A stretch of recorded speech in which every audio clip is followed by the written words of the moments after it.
Rabbit 3 was... Rabbit 2 was always, "Oh, my furry ears," and then Little Rabbit 3 was, "And my tiny whiskers." Yeah. So it just allowed them to always know their lines, and if they got flustered, just, "Oh, my tiny whiskers." Just say their catchphrase. Yeah. And also, we also said to the kids, didn't we, if you forget your lines, it's okay, because remember, they don't actually know what your lines are. Yes. The only problem with that being... You know your script, but they don't know what the script is, so just wait until somebody else then jumps in. But that was the problem also as well, is that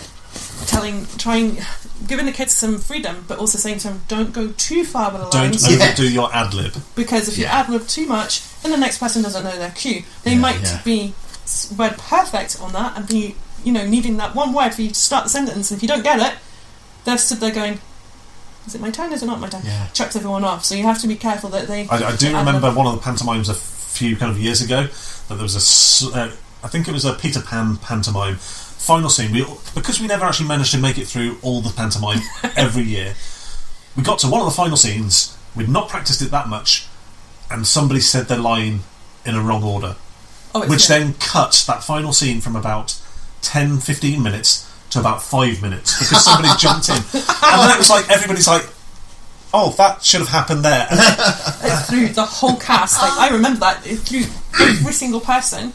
And even the director was like, "Oh my god, we've lost someone." It's like, okay, how are we going to get around this? And it's just keep going. But carry on. But that's when the adults just kind of picked in and just kind of, okay, well, we'll just take it from there, and we'll just head back just down to this stage.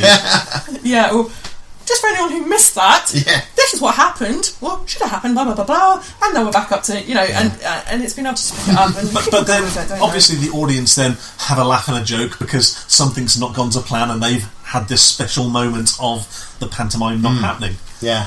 But then it's what it is. It's about building memories, isn't it? Yeah. And I think it's also, we also did at the end, which we hadn't seen before, was we actually did scrolls for them. Yes. And we did a presentation for each. Little memento for each. Little memento for each one of them. So rather than just say, "Oh yes, you've done your pantomime. Well done, next year." Okay, there. We spent a lot of time and effort designing, printing up, and gave everybody something to hang on their wall. And it was all individualised as well to each child. So each child, each adult got one.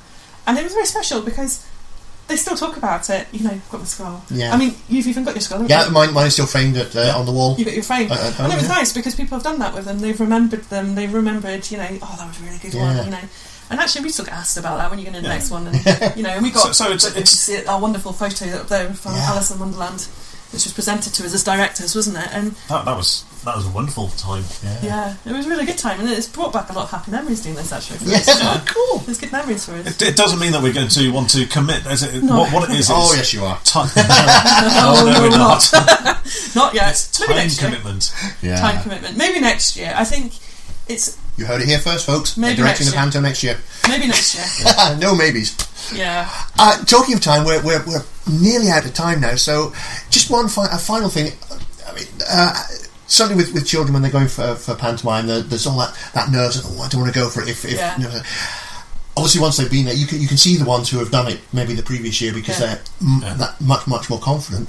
What would you say to to ones who are thinking about going in for their local panto this year, but they're a little bit nervous? And so, what's something they can do to just kind of get over those initial nerves and immerse themselves? It's realising that on the pantomime stage, you're not yourself. Yeah. You are your character. So you're not little Johnny or little Louise. Don't know, two names out in the middle of nowhere. So you're not you while you're on stage. So you are somebody else. So it's all right if you don't get things right.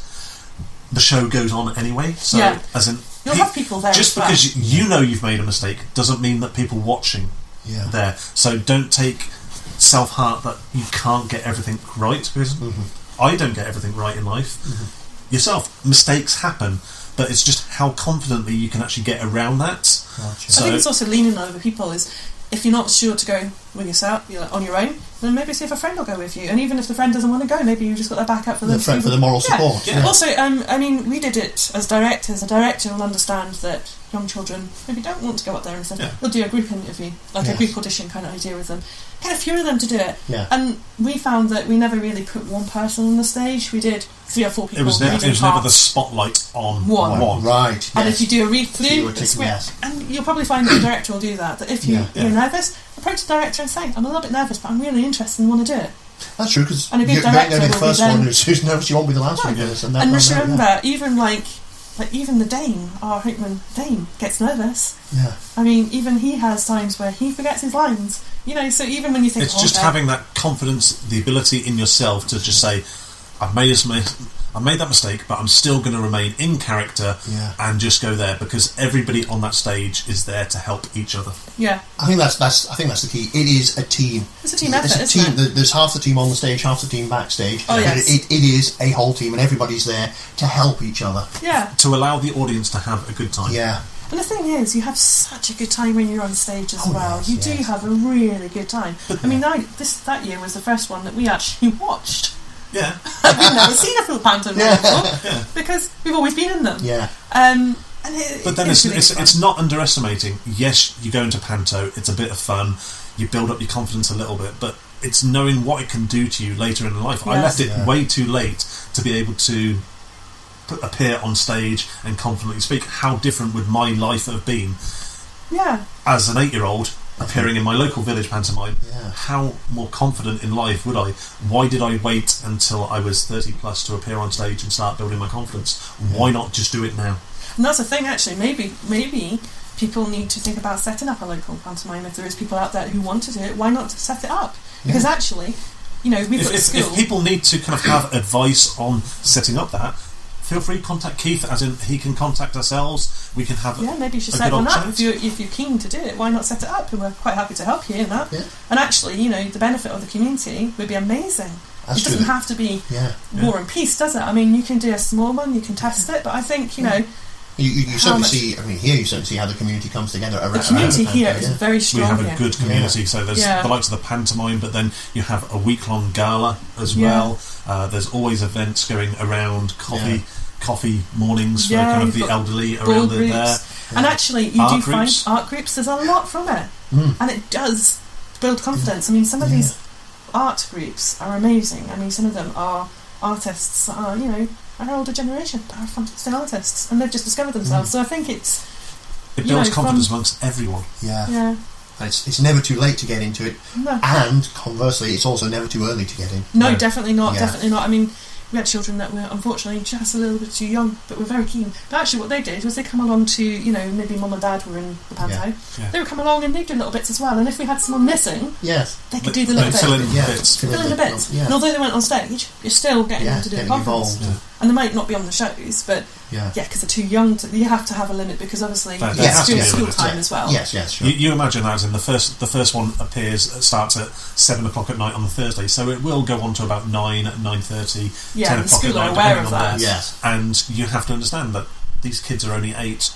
They're going to be going to be there, and it's still got school the next day. School will go on. But school have agreed, that we agreed with the school that, from the committee you agreed that, there is a limit. There is a limit. You still have to still adhere to the line with them and be as fair, because obviously you're sending children quite tired on the Friday to school, and obviously they're quite tired on the Monday after of the whole thing. But even so, you try to be as partnership with the school as well on it. But it's definitely something that as a child you should do, and as an adult you should do.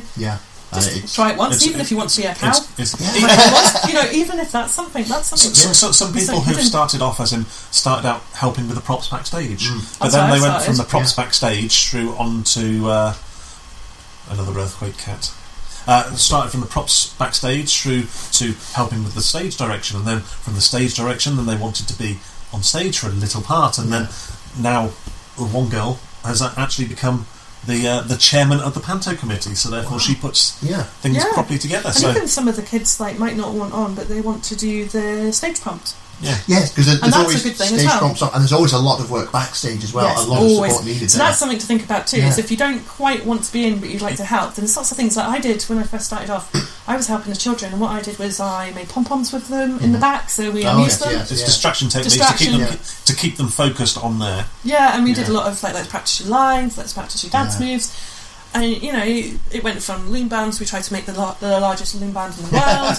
We did pom-poms, all sorts of who can make the largest pom-pom, and so there is lots of roles of people. It's not just acting. And of course, there's the general backstage stuff of the stage director, the lighting, the sound, organising the props, helping people with the costume changes. Yeah. So there is creating this. There's so many different ways you can get involved, even if you're not 100% certain about wanting to be on stage. You can get involved behind it as well. It grows on you. Even doing the things like the props in the background builds up your confidence. Oh yeah. Oh yes, it does. Yeah. It really does.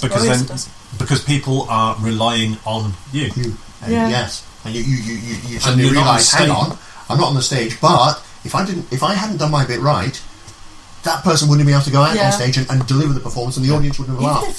Because I got my bit right. Yeah. It's good, isn't it? And even if you're a person who's quite organised, I mean, that helps to have someone who can organise things like into boxes of this props for this act. This is needed at this stage, and be able to read through a script with only hearing minimal bits. And know what's going on, so they have that organisational sense of it. So it's not just about acting.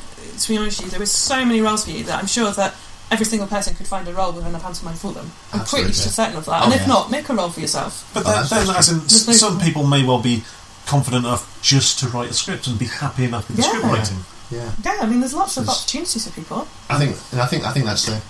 As we wrap it up, I think that's probably the key opportunities thing to take away. There's opportunities everywhere. Yeah. And it is all about teamwork. Wherever you are, front of curtain, back of house, wherever you are, it's all team. Yeah. And the more you do these things, the more your confidence will grow. Not only in doing what you're doing with the panto, but as in life. In life, you with interviews, you with doing your other stuff from speaking from stages in your business life. And you make your own opportunities, I think, and that's something to take forward. Is that you do create your own opportunities, and being creative is something to go forward with. Yeah. Right. Well, I think that's probably. I mean, we could talk about this for a lot longer. Oh no, we couldn't. Oh yes, we could. Right. I think that's probably a good point at which to draw close. So, David, Lara, thank you. Sorry, David, Lara. I got you the right way around. It's so similar. It's so hard just to tell. Just Yes. But it's seeing him in a dress. That's what's done it. You didn't have to see him in a tutu. I've seen him in a tutu. Anyway, thank you both so much for this time allowing me into your lovely home and spending a pleasant hour having a chat here. Yeah, thank you very much. It was lovely. Yeah. And thank you for watching or listening, however you're catching this. Let us know what you think of it, and I hope you'll go and at least implement some of what you've learned from here. Even if it's just to go and see a panto. Well, that is also true. We definitely need audiences for them as well. Yeah. Well, until next time, take care, look after yourself, and remember, change is always possible. And when you change your mind, you change your life. Bye for now. You've been listening to the Confidence Alchemist radio show with your host, the Confidence Alchemist himself, Keith Blakemore Noble. To find out more, visit theconfidencealchemist.com.